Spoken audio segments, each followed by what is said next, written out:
Assalamualaikum warahmatullahi wabarakatuh. Halo semuanya. Di video kali ini kita akan membahas soal kimia, khususnya tentang larutan penyangga.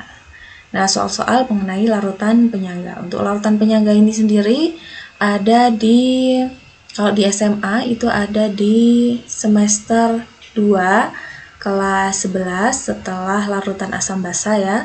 Kalau di SMK, khususnya untuk SMK Kesehatan, ini juga ada di kelas 11 juga.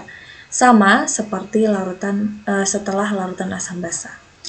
Oke, kita lanjutkan langsung saja kepada soalnya. Untuk soal yang pertama, yaitu larutan CH3COH 0,1 molar Ka adalah 1 kali 10 pangkat min 5 dicampur dengan CH3CONa 0,1 molar. Sehingga volume larutan menjadi 80 ml dan pH larutan yang terjadi adalah 5. Jika ke dalam larutan ditambahkan 20 ml air, maka pH larutan menjadi berapa? Nah, kita analisis dulu. Kita anggap kita tidak tahu bahwa ini adalah soal larutan penyangga, jadi sebenarnya ini pasti larutan penyangga. Cuman kalau kita tidak tahu apakah ini larutan penyangga ataukah bukan, kita tahu dari mana? Yang jelas kita tahu dari penyusunnya.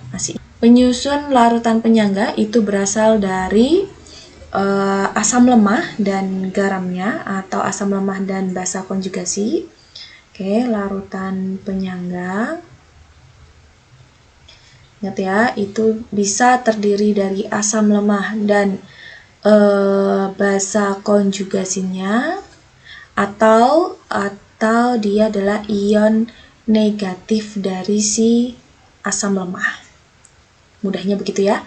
Atau dari basa lemah dan asam konjugasinya, atau bisa dibilang ion positif dari si basa lemah tadi. Oke. Nah, dari sini kita bisa tahu bahwa ada CH3COOH dan CH3COONa. Artinya ini ada asam lemah, ini ada Ka-nya, berarti ini adalah CH3COOH itu adalah asam lemah. Kemudian ada basa konjugasinya. Basa konjugasinya itu adalah tadi ion negatif dari asam lemah atau asam lemah yang kehilangan satu H. Nah, yang di sini berarti CH3COO. Nah, CH3COO di sini dia berikatan dengan Na dalam bentuk garam. Artinya campuran larutan ini adalah larutan penyangga. Oke, kemudian yang ditanyakan adalah pH setelah ditambahkan air. Ditambahkan air artinya artinya dia terjadi pengenceran. Betul ya? Ini berarti terjadi pengenceran. Oke, terjadi pengenceran. Prinsip larutan penyangga, kenapa sih dia disebut sebagai larutan penyangga? Bahwa larutan penyangga itu, seperti yang sudah kita pelajari, bahwa larutan penyangga itu adalah larutan yang dapat mempertahankan harga pH dengan penambahan sedikit asam kuat, sedikit basa kuat, ataupun dengan sedikit pengenceran. Artinya, kalau kita menerapkan prinsip ini, jadi ketika diketahui bahwa pH-nya itu adalah 5, ketika ditambahkan sedikit air atau kita encerkan sedikit, artinya pH larutannya itu harusnya tetap ya, ataupun dia berubahnya sangat kecil sehingga bisa dianggap tetap. Artinya kita prediksikan bahwa dia pH-nya tetap 5. Nah, pembuktiannya bagaimana? Pembuktiannya, kita sudah tahu bahwa tadi ini adalah larutannya adalah termasuk ke dalam larutan penyangga. Nah, larutan penyangga dengan pH sama dengan 5. Dengan pH sama dengan 5, dari sini kita bisa tahu bahwa konsentrasi H plusnya adalah 1 kali 10 pangkat min 5 atau 10 pangkat min 5. Nah, untuk larutan penyangga itu sendiri, bisa kita cari H plus itu dari harga Ka dikalikan dengan mol asam lemahnya dibagi dengan mol basa konjugasinya atau aminnya ya. Oke, nah yang ini yang kita ketahui adalah molnya. Nah, 10 pangkat min 5 ini kita singkat aja, 1 kali 10 pangkat min 5, jadinya dia kita anggap aja dia udah kita tulis 1 kali 10 pangkat min 5. Nah, Ka-nya juga 1 kali 10 pangkat min 5. Nah, ini mol asam lemah dibagi dengan mol garamnya atau basa konjugasinya. Ini bisa kita coret. Nah, ini hasilnya berarti 1 sama dengan, artinya ini adalah mol asam lemahnya itu sama dengan mol aminnya. Nah, dalam konsep mol, bahwa mol itu bisa dicari dari molaritas dikalikan dengan volume.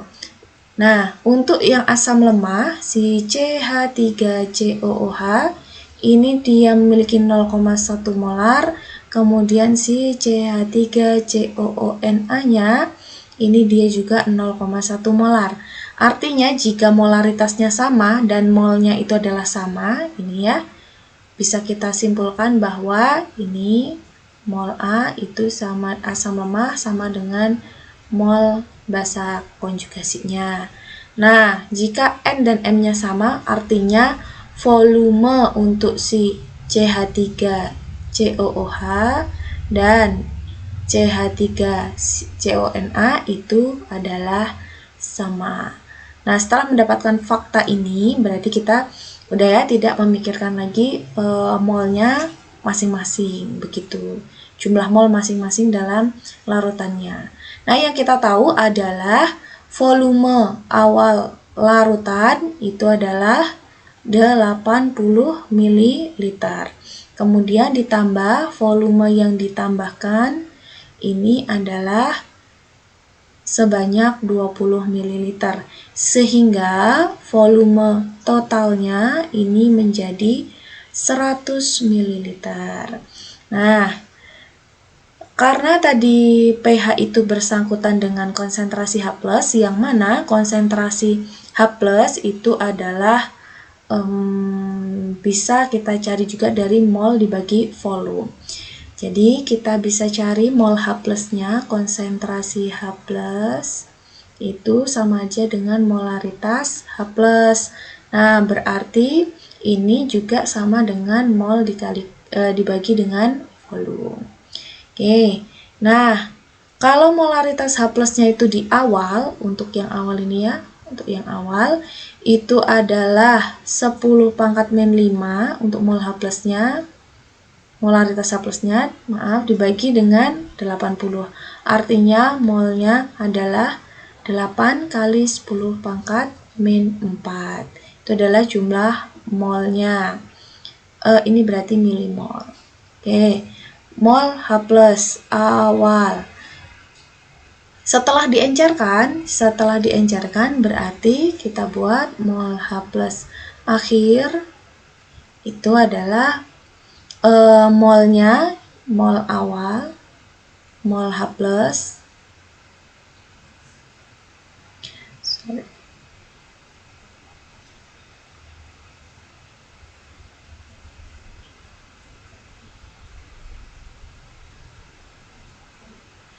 Oke. Nah, seperti yang kita tahu bahwa mol itu dia akan selalu tetap ketika ditambahkan dengan ditambahkan dengan pelarut lagi, jumlah molnya akan tetap. Apanya yang berubah? Yang berubah adalah si konsentrasinya.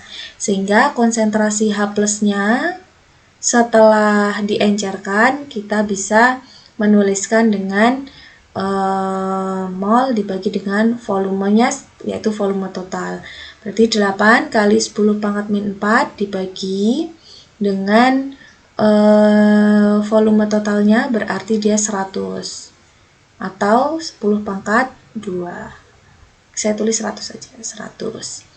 Nah, 8 kali 10 pangkat min 4, ini boleh kita tulis 100 tadi, 10 pangkat 2 tadi ya. Oke. Jadinya ini adalah naik ya, jadi pangkatnya negatif, jadi 8 kali 10 pangkat min 6. Oke. Artinya pH-nya itu adalah menjadi min log 8 kali 10 pangkat min 6.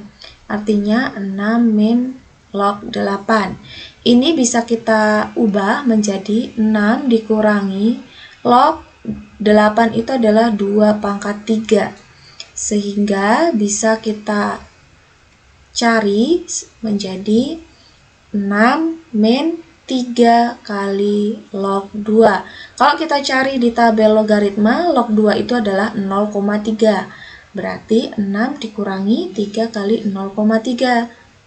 6 dikurangi 0,9. Artinya dia adalah 5,1 atau bisa dibulatkan menjadi 5. Oke, jadi pH-nya terbukti tetap atau relatif tetap. Jadi tetap 5. Jadi kalau misalnya kalian udah ketemu lagi soal yang seperti ini, harusnya bisa kita kerjakan tidak sampai 5 detik. Karena pH larutan itu dia tidak akan berubah untuk si larutan penyangga, betul ya? Nah, ini untuk yang sepanjang ini adalah untuk pembuktiannya. Oke, kita lanjut di soal yang kedua. Sebelum lanjut ke soal yang kedua, nah untuk pengencaran tadi kalian juga boleh menggunakan rumus M1V1 sama dengan M2V2. Oke, itu lebih simpel lagi. Saya tuliskan di sini. Jadi untuk mencari ini, saya gunakan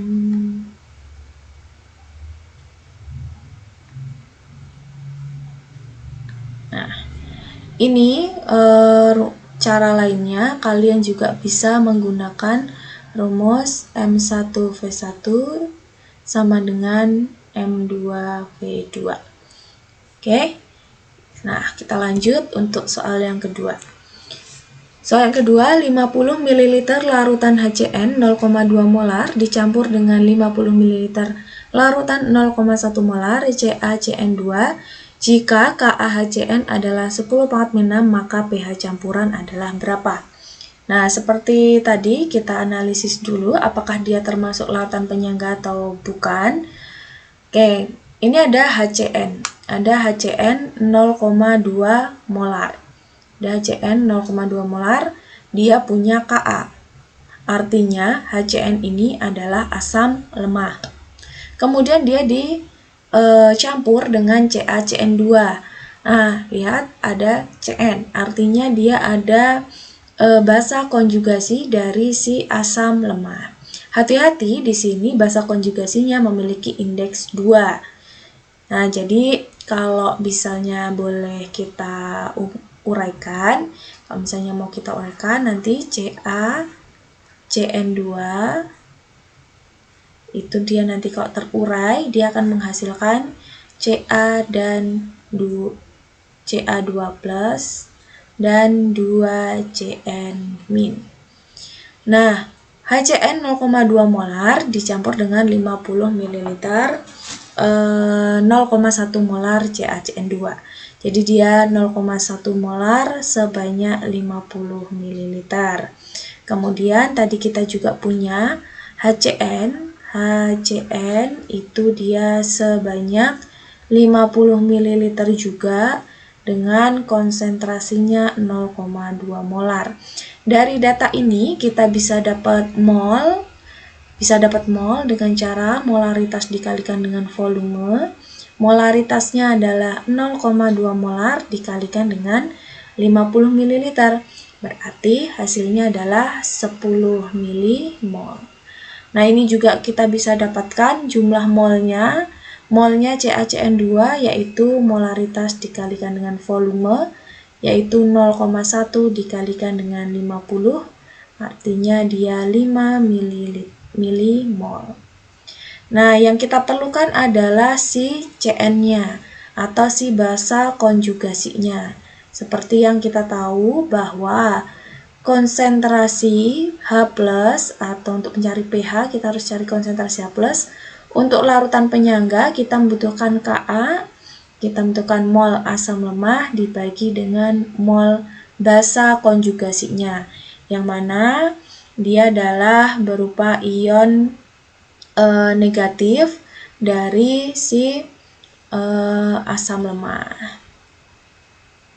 Ion negatif dari si asam lemah yang ada di senyawa lain seperti itu.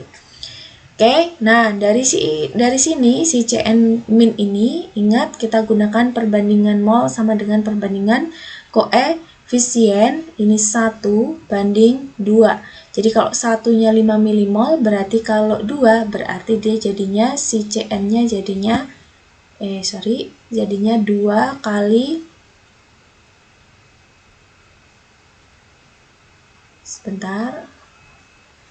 Ya. Berarti ini jadi 2 kali 5 milimol.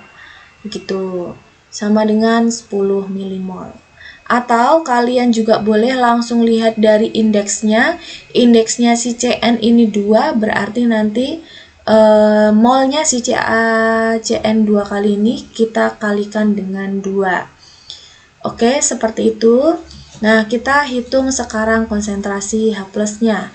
Konsentrasi H plusnya berarti dia, kita tulis ulang rumusnya Ka kali mol asam lemah dibagi dengan mol basa konjugasinya.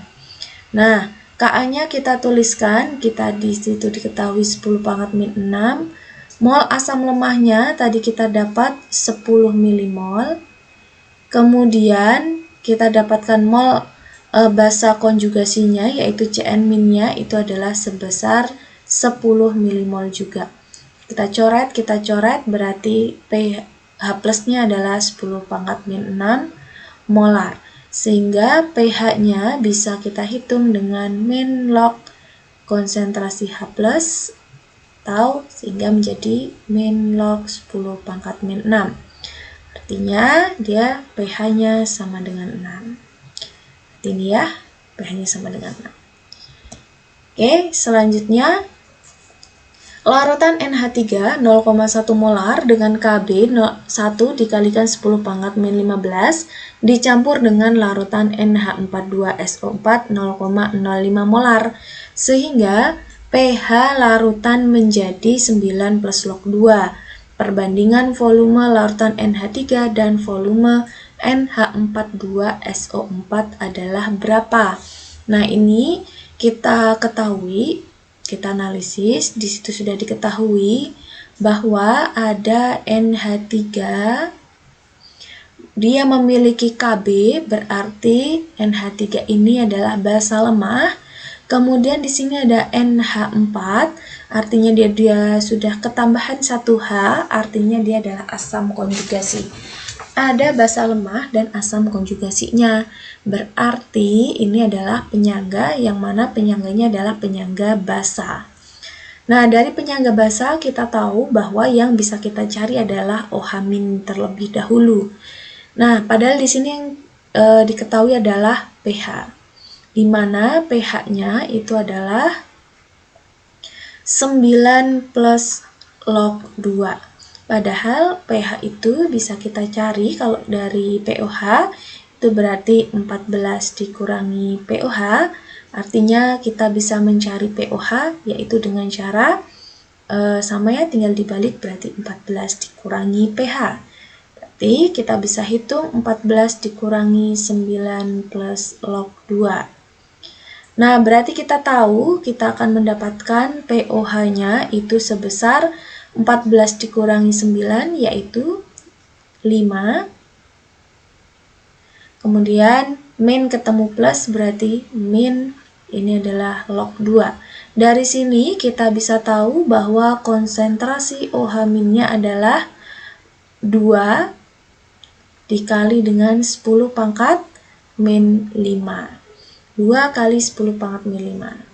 Oke, yang masih ingat untuk rumus pencarian OH untuk larutan penyangga yaitu Kb dikalikan dengan mol basa lemah dibagi dengan mol asam konjugasinya, atau yaitu dia yang ion positif dari si basa lemahnya yang ada di garam.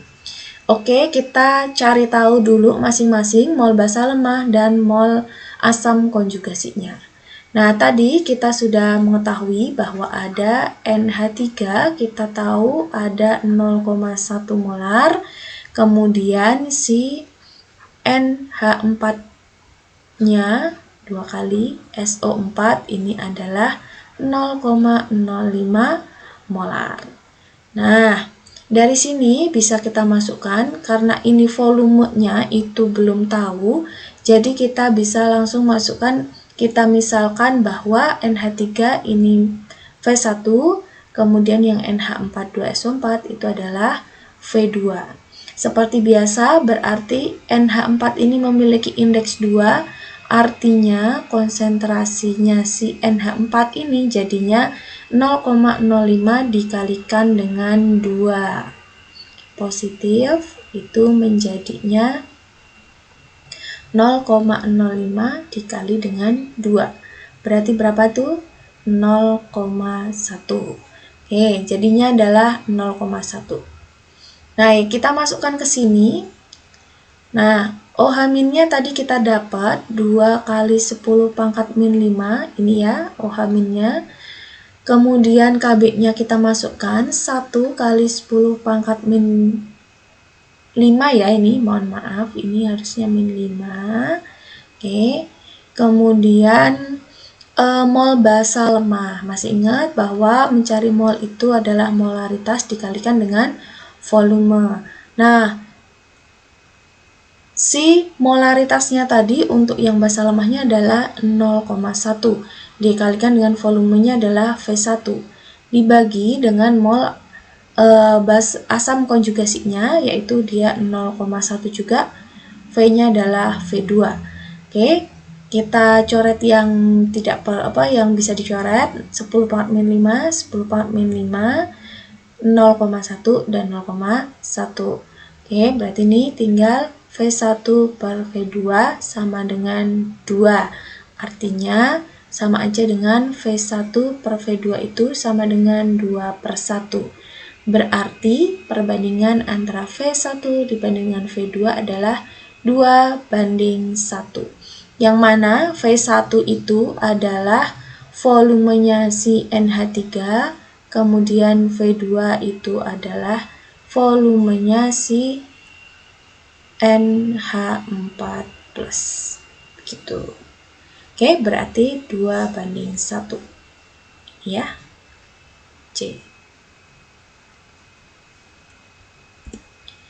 Oke, terima kasih sudah menyimak video bahas soal kimia kali ini. Semoga bermanfaat.